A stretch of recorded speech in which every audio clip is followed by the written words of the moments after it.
Welcome to the Mindset Mile podcast. I'm your host, Aisha Zaza.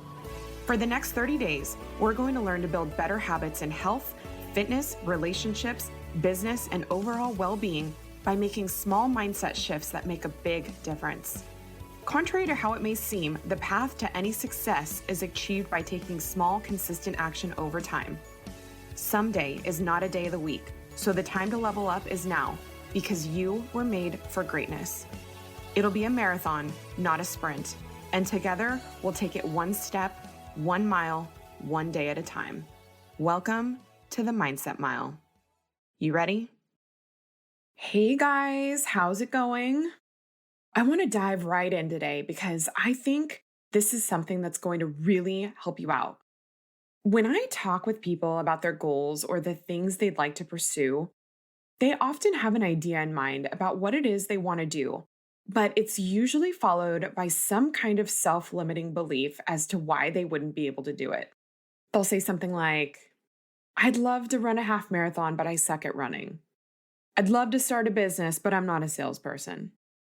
I'd love to meet some new people, but I'm just so shy. I'd love to share my passion online, but I'm the worst public speaker. By now, you've probably picked up that becoming mindful of our thoughts is necessary in order to make any kind of change within ourselves that lasts. What I want to make clear is that it's not about not having negative thoughts, but rather, it's about knowing that the negative thoughts you have about yourself do not define who you actually are. Think about it like this. Imagine your mind is a movie projector, and you are someone else watching what is being projected from the back of the room.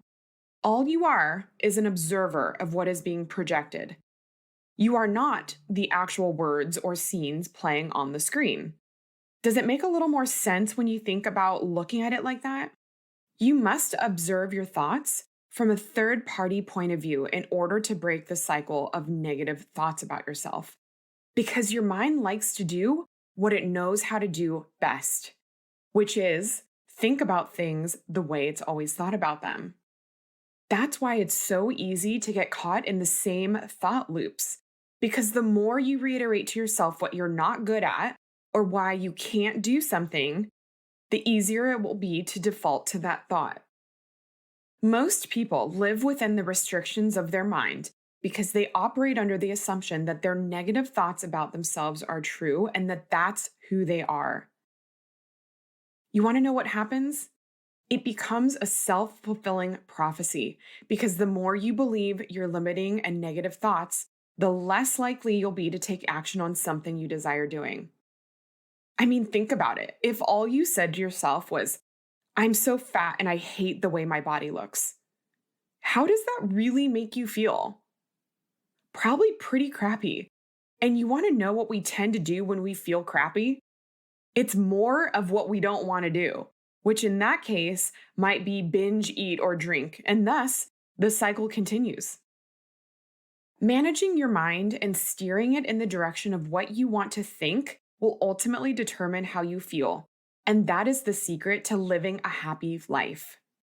One way to start to train your mind to think positively is by asking it positive questions. When you ask yourself questions, your brain can't help but find an answer. This is how to become good at talking to yourself instead of listening to yourself. Here are a few examples of questions to ask yourself. What can I do to create positive energy today?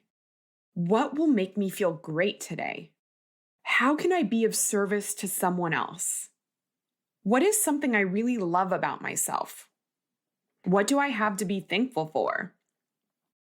What are things that make me happy?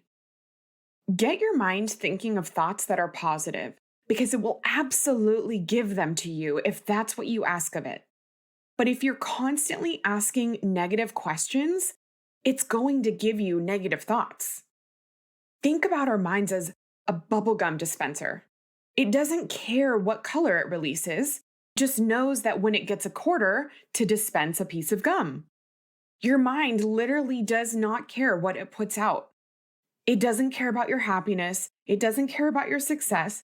It will just dispense whatever thoughts you constantly think about or ask of it, which is why we need to retrain them and also become aware that thoughts can exist without us believing they are true.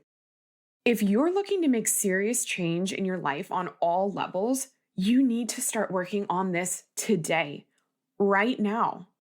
And I'm going to remind you, the objective isn't to stop feeling negative emotions. If the worst that happens is a negative emotion, I'm here to remind you, you can absolutely handle that. The objective will be to approach your negative thoughts with curiosity and ask yourself why you're feeling that way and if you want to continue to feel that way. If not, then start asking some better and positive questions. Okay, like this is not about all feeling kittens farting bubbles all the time, but even if you're just bringing your mind back to a neutral place, then the practice you are putting in is working. Okay, like you don't need to go from negative to completely positive, but what if you could just bring yourself back to neutral? It's something that you need to do every single time you want to make change within yourself. This happens every single day. You are not your negative thoughts. If you're loving this podcast, it would mean the world to me if you rated, subscribed, and shared it with a friend. Be sure to tag me on your walks or runs at Aisha Zaza and hashtag Mindset Mile. That's all we have for today, my friends. Remember, the big things don't happen overnight. It's the small things done consistently that make the big things possible. You are capable and you are worthy. Make it a great day.